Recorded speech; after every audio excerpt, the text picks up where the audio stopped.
morning, guys. Sheldon here with Deep Woods Outdoors, and welcome to another episode here of vlog number 3. If you didn't get to see vlog number 2, which also consisted of saltwater fishing, you should definitely check it out. And just like on the last video, I started out doing some ocean fishing. I will be doing a little bit of that in this video as well.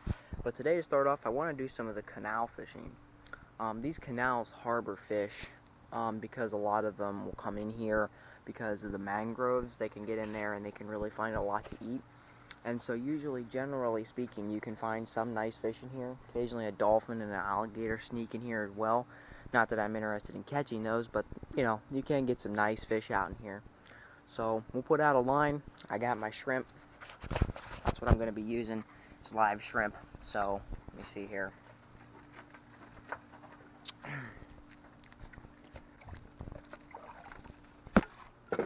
There we go.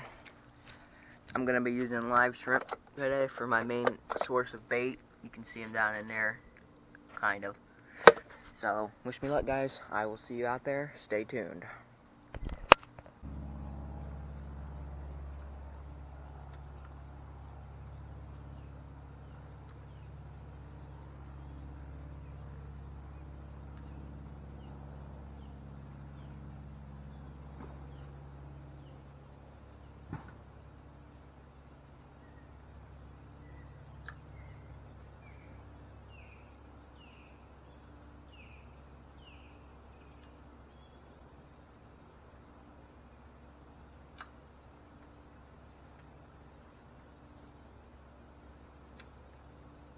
Okay, guys, with no further success here at the canal, let's go ahead and head out to some inshore fishing on the beach.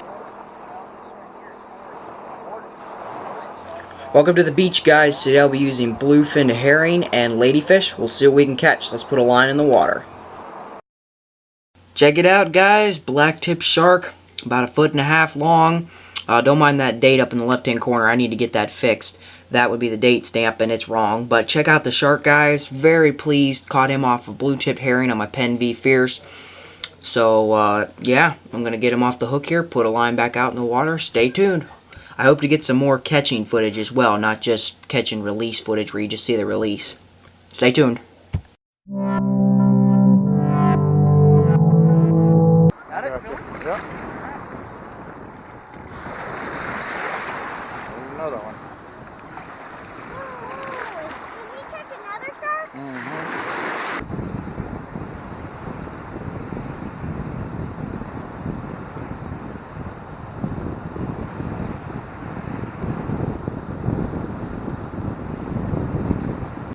Alright, guys, I don't know how well you can hear me, but so far I've pulled in 2 shark, both of them black tip, each about 1.5 feet, almost 2 feet long. So right now it's going really well. I'm going to try to get better footage. The wind's been blowing like mad, so cameraing's been impossible. But I will try to continue to bring you footage. So stay tuned, and thank you for watching.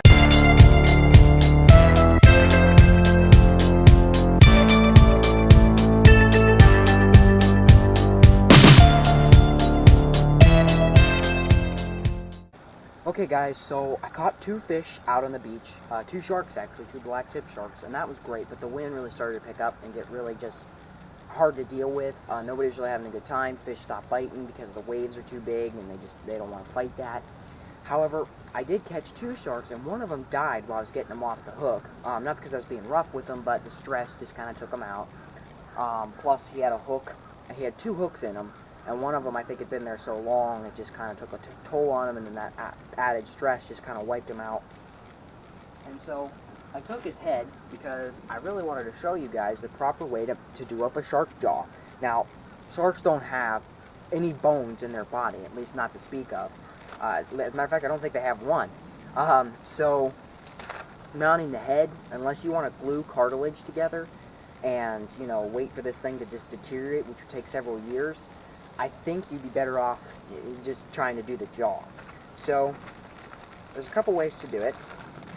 I'm going to be doing basically the European mount for a shark's jaw, and that's going to be letting smaller fish just pick the meat clean while I have something holding on to the jaw. So the way you do that is you take some old fishing line. I like to use a good 20-pound test fishing line just in case something big comes up and tries to chew on it. And you want a good, I don't know, 3 or 4 feet. Nothing super long, but long enough. And then you're just going to take your 3 or 4 feet of fishing line, depending on how long your boat dock is, because you're going to hang it from your dock or wherever. And then you're just going to take a knife, or a needle, works better with a needle, but you're going to take a knife, and you're just going to clear out a hole right through that shark's jaw, just through the part of it. So we're just going to come over here. Sorry I'm doing so much maneuvering about. And you're just going to want to kind of poke into that flesh.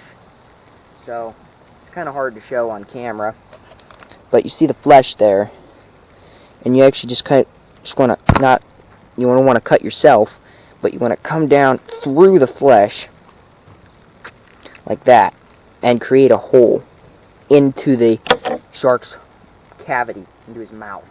So I'm just going to clear mine out a little better. So try to spread his jaw out so you can see a little better.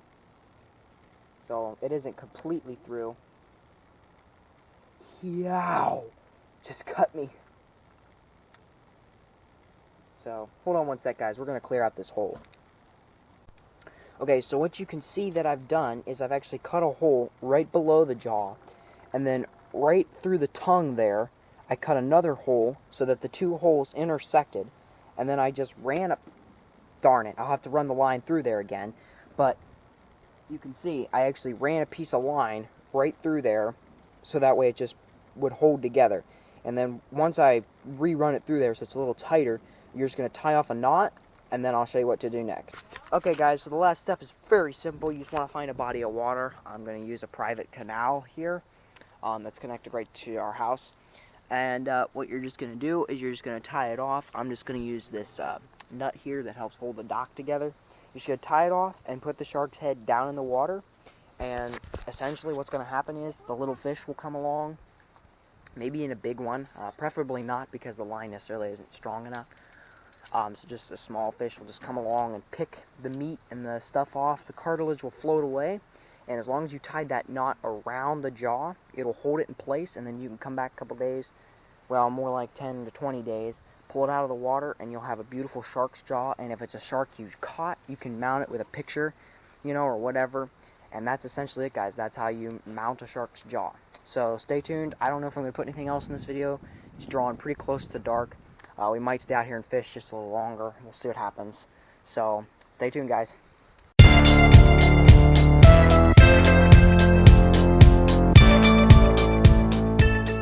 Okay, so it's been 2 days now since we put that shark's head in the water. And surprisingly, I was thinking it was going to take like, I don't know, 10, 20 days for that to even start to see progress, let alone for it to be done. And very surprisingly, after just 2 days, I just very quickly got the camera out and just want to show you guys that shark's head. It's right down there in the water. You can see it. 2 days. That's 2 days progress right there. First of all, it doesn't even look like a shark's head anymore. It's coming down to purely just the cartilage. And if it would quit spinning, which I don't really want to touch it right now, it looks a little gross. Look at that. It's already got a very distinctive jaw. The jaw is wide open. The string's right around it. The teeth are gorgeous. And that's after just 2 days, guys, of being down in the canal water with little fish. So I'm very pleased and definitely glad to see that it works. So thank you guys so much for watching my videos. I really appreciate it. I don't know what day you're watching this, but I post new videos every Tuesday, Thursday, and Saturday. So please make sure you stop by and check them out if you're on any of those days, and keep your eyes out for them, because right now I'm doing a lot of saltwater fishing vlogs. So thanks again, guys. God bless.